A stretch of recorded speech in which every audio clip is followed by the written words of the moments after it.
ನಾವು ಇವತ್ತು ಅಹೋರಾತ್ರಿ ಧರಣಿಗೆ ಕರೆ ಕೊಟ್ಟಿದ್ದು ಇದೇ ಉದ್ದೇಶಕ್ಕೆ.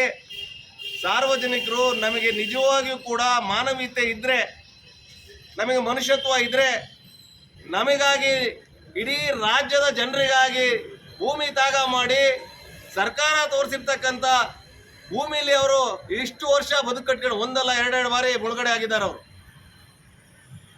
ಇಂಥವ್ರನ್ನ ಈ ರೀತಿ ನಡೆಸ್ಕೊಳ್ಳೋದ? ದೇಶವು ಬ್ರಿಟಿಷರ ಆಳ್ವಿಕೆಯಿಂದ ಬಿಡುಗಡೆ ಹೊಂದಿ 78 ವರ್ಷ ಕಳೆದಿದ್ದರೂ ಸಾಗರ ತಾಲೂಕಿನ ಹಲವೆಡೆ ಈಗಲೂ ಸ್ವಾತಂತ್ರ್ಯದ ಸುವಾಸನೆ ತಲುಪಿಲ್ಲ ಅನ್ನೋದಕ್ಕೆ ಈ ಅಹೋರಾತ್ರಿ ಧರಣಿಯೇ ಸಾಕ್ಷಿ. ಆದ್ದರಿಂದ ಯಾರಿಗೆ ಬಂತು, ಎಲ್ಲಿಗೆ ಬಂತು 47ರ ಸ್ವಾತಂತ್ರ್ಯ ಎನ್ನುತ್ತಿದ್ದಾರೆ ಈ ಪ್ರತಿಭಟನಾಕಾರರು. ಜೈ ಜವಾನ್ ಜೈ ಕಿಸಾನ್, ಜೈ ಜವಾನ್ ಜೈ ಕಿಸಾನ್, ಏನೇ ಬರಲಿ ಏನೇ ಬರಲಿ ಎಲ್ಲಿವರೆಗೂ ಹೋರಾಟ, ಎಲ್ಲಿವರೆಗೂ ಹೋರಾಟ, ಉರುಳುಗಲ್ಲಿಗೆ ಅಧಿಕಾರಿಗಳಿಗೆ ಇಂದು ತಮ್ಮ ಮೂಗಿನ ನೇರಕ್ಕೆ ಎಂಥದ್ದೇ ದೌರ್ಜನ್ಯವೆಸಗಿದ್ರೂ ಅರಗಿಸಿಕೊಳ್ಳಬಹುದು ಅನ್ನೋ ಭಾವನೆ ಇದೆ. ಹೀಗಾಗಿ ಹೋರಾಟ ನಡೆಸುವುದೇ ನಮಗಿರುವ ಏಕೈಕ ಮಾರ್ಗ. ಅದರಲ್ಲೂ ಸ್ವಾತಂತ್ರ್ಯ ಸಂಭ್ರಮದ ಸಂದರ್ಭದಲ್ಲೇ ಪ್ರತಿಭಟಿಸಿದರೆ ನಮ್ಮ ತೊಂದರೆಗೊಂದಷ್ಟು ಪರಿಹಾರ ಸಿಗಬಹುದೇನೋ ಅನ್ನೋದು ರೈತ ಸಂಘದ ಬಲವಾದ ನಿಲುವು. ಇದಕ್ಕಾಗಿಯೇ ನಗರಸಭೆ ಆವರಣದಲ್ಲಿ ಅಹೋರಾತ್ರಿ ಧರಣಿ ಪ್ರಾರಂಭಿಸಿದ್ದೇವೆ ಎನ್ನುತ್ತಿದ್ದಾರೆ ಅನ್ಯಾಯಕ್ಕೊಳಗಾದ ಅನ್ನದಾತರು. ಆದರೆ ಅವರಿಗೆ ಕನಿಷ್ಠ ಒಂದು ಬಸ್ಸಿನ ವ್ಯವಸ್ಥೆ ಕೂಡ ಇಲ್ಲ.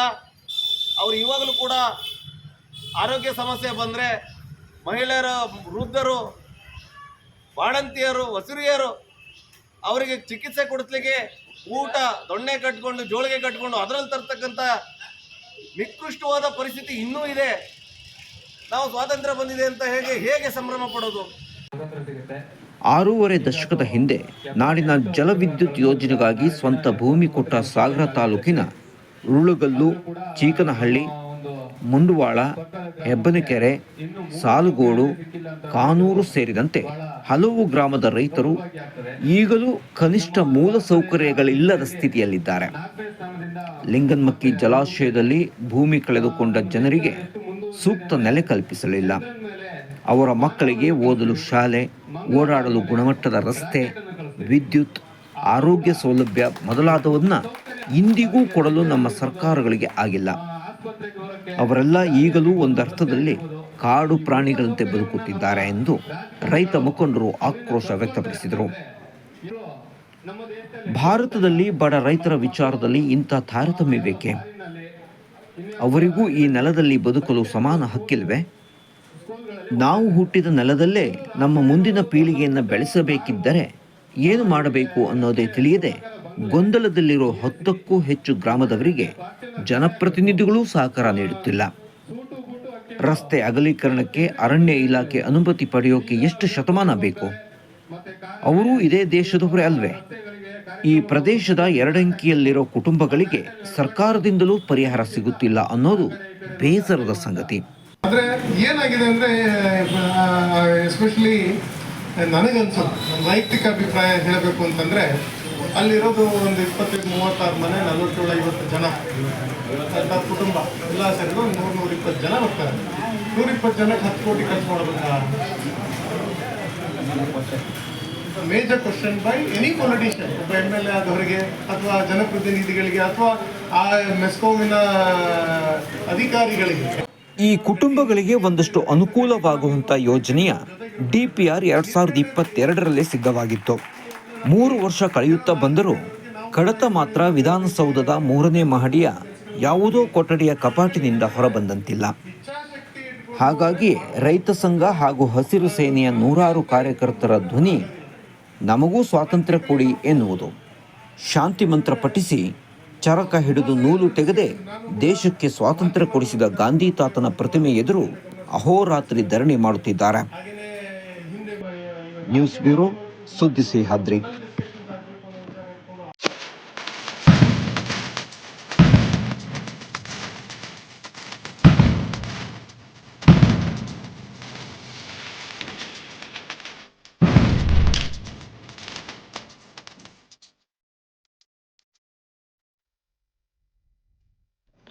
ಸಾಗರ ತಾಲೂಕಿನ ಭಾರಂಗಿ ಹೋಬಳಿಯ ಕೋಗಾರು ಗ್ರಾಮದ ಸುಮಾರು 1 ಎಕರೆಯಷ್ಟು ಕಂದಾಯ ಭೂಮಿಯಲ್ಲಿ ಬೆಳೆದಿದ್ದ 7 ಕ್ವಿಂಟಲ್ಗೂ ಅಧಿಕ ಶುಂಠಿ ಬೆಳೆಯನ್ನು ನಾಶ ಮಾಡಲಾಗಿದೆ. ಕಂದಾಯ ಇಲಾಖೆ ಅಧಿಕಾರಿಗಳು ರೈತ ನಾಗರಾಜ್ ನಾಯ್ಕರ್ ಅವರಿಗೆ ಈ ಸಂಬಂಧ ಯಾವುದೇ ನೋಟಿಸ್ ನೀಡದೆ ಸುಮಾರು 4 ತಿಂಗಳ ಬೆಳೆಯನ್ನು ಕಿತ್ತು ಹಾಕಿದ್ದಾರೆ. ಇದರಿಂದ ಅಪಾರ ಪ್ರಮಾಣದ ಬೆಳೆ ನಷ್ಟವಾಗಿದೆ. ಅಧಿಕಾರಿಗಳ ಅನಾಗರಿಕ ಕೃತ್ಯಕ್ಕೆ ರೈತ ಸಂಘ ತೀವ್ರ ಆಕ್ರೋಶ ವ್ಯಕ್ತಪಡಿಸಿದೆ. ನಮ್ಮ ಎಲ್ಲ ರೈತಾಪಿ ವರ್ಗಕ್ಕೆ ಆತಂಕ ಎದುರಾಗಿದೆ. ನಮಗಿನ್ನೂ ಸ್ವಾತಂತ್ರ್ಯ ಬಂದಿಲ್ಲ ಅಂತ ಹೇಳಿ ಭಾವಿಸ್ಕೊಳ್ತಾ ಇದ್ದಾರೆ. ನಿಜವಾಗಿ 78 ವರ್ಷ ಆಯ್ತು ಸ್ವಾತಂತ್ರ್ಯ ಬಂದು ಅಂತೇಳಿ ನಾಳೆ ನಾಡಿದ್ರು ಸಂಭ್ರಮ ಪಡ್ಬೇಕಾಗಿರೋ ನಾವು ಇವತ್ತು ನಿಜವಾಗಿ ನಮಗೆ ಸ್ವಾತಂತ್ರ್ಯ ಬಂದಿದೆಯಾ ಅಂತ ಹೇಳಿ ಪ್ರಶ್ನೆ ಮಾಡ್ಕೊಳ್ತಕ್ಕಂತ ಸ್ಥಿತಿ ಎದುರಾಗಿದೆ.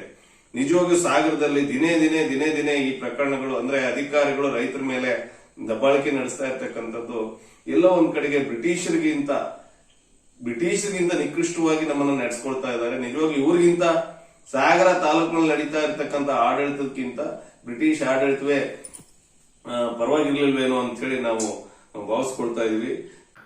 ನಾಗರಾಜ್ ಅವರು ಕೋಗಾರು ಗ್ರಾಮದಲ್ಲಿ ಹಲವು ವರ್ಷದಿಂದ ವಾಸವಿದ್ದು ಕೃಷಿ ಚಟುವಟಿಕೆ ಮಾಡಿಕೊಂಡು ಬರುತ್ತಿದ್ದಾರೆ. ಈ ಬಾರಿಯ ಮಳೆಗಾಲದ ಅವಧಿಯಲ್ಲಿ ಸುಮಾರು 1 ಎಕರೆಯಷ್ಟು ಜಾಗದಲ್ಲಿ ಶುಂಠಿ ಬೀಜ ಬಿತ್ತಿದ್ದರು. ರೈತ ಕುಟುಂಬ ಇನ್ನೇನು ಬೆಳೆ ಕೈಗೆ ಬರುತ್ತದೆ ಎನ್ನುವ ಆಶಾಭಾವನೆಯಲ್ಲಿದ್ದಾಗ ಕಂದಾಯ ಇಲಾಖೆ ಅಧಿಕಾರಿಗಳು ದೌರ್ಜನ್ಯ ಮಾಡಿದ್ದಾರೆ ಎಂದು ಆರೋಪಿಸಿದ್ದಾರೆ. ಕಳೆದ ಹಲವು ದಿನಗಳಿಂದ ಸಾಗರ ತಾಲೂಕಿನಲ್ಲಿ ರೈತರ ಮೇಲೆ ವಿವಿಧ ಇಲಾಖೆಯ ಅಧಿಕಾರಿಗಳು ದೌರ್ಜನ್ಯವೆಸಗುತ್ತಿದ್ದರೂ ಜನಪ್ರತಿನಿಧಿಗಳು ಮೌನವಾಗಿರುವುದು ಹಲವು ಅನುಮಾನಕ್ಕೆ ಕಾರಣವಾಗಿದೆ. ನ್ಯೂಸ್ ಬ್ಯೂರೋ, ಸುದ್ದಿ ಸಹ್ಯಾದ್ರಿ. ಶ್ವಾಸಕೋಶ ಹಾಗೂ ಉಸಿರಾಟದ ತಜ್ಞರಿಂದ ಉಚಿತ ಆರೋಗ್ಯ ತಪಾಸಣಾ ಶಿಬಿರ ಇದೇ ಆಗಸ್ಟ್ 17ರ ಭಾನುವಾರದಂದು ಬೆಳಗ್ಗೆ 10 ಗಂಟೆಯಿಂದ ಮಧ್ಯಾಹ್ನ 2ರವರೆಗೆ ಸಾಗರದ ಜೋಗರಸ್ತೆಯ ಪ್ರವಾಸಿ ಹೋಟೆಲ್ ಪಕ್ಕದಲ್ಲಿರುವ ಶ್ರೀನಿಧಿ ಕ್ಲಿನಿಕ್ನಲ್ಲಿ. ನೋಂದಣಿ ಹಾಗೂ ಹೆಚ್ಚಿನ ಮಾಹಿತಿಗೆ ಸಂಪರ್ಕಿಸಿ ಡಾಕ್ಟರ್ BR ಶಾಂತಲಾ 9482685803.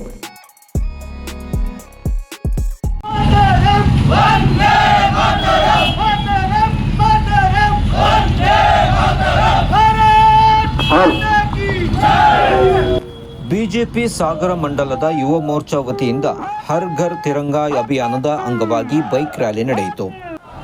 ಮಂಡಲದ ಯುವ ಮೋರ್ಚಾ ಅಧ್ಯಕ್ಷ ಪರಶುರಾಮ್ ಹರೀಶ್ ಮೂಡಳ್ಳಿ ಅವರ ಅಧ್ಯಕ್ಷತೆಯಲ್ಲಿ ಪಟ್ಟಣದ ಹಲವು ರಸ್ತೆಯಲ್ಲಿ ರ್ಯಾಲಿ ಆಯೋಜಿಸಲಾಗಿತ್ತು.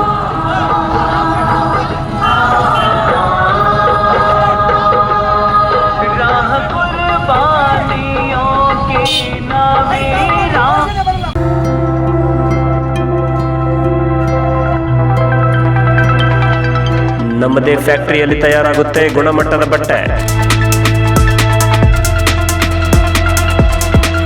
ಶುಭ ಕಾರ್ಯಕ್ಕೆ ಸಿಗುತ್ತೆ ವೈವಿಧ್ಯಮಯ ಜವಳಿ. ಮಲೆನಾಡಲ್ಲಿ ಫೇಮಸ್ ಇದೆ ನಮ್ಮಂಗಡಿ. ಹಿಂದೆ ಭೇಟಿ ಕೊಡಿ. ಪಾಂಡುರಂಗ ಟೆಕ್ಸ್ಟೈಲ್ಸ್, ಜವಳಿ ವ್ಯಾಪಾರಿಗಳು, ಜೋಗರಸ್ತೆ, ತಾಳಗುಪ್ಪ.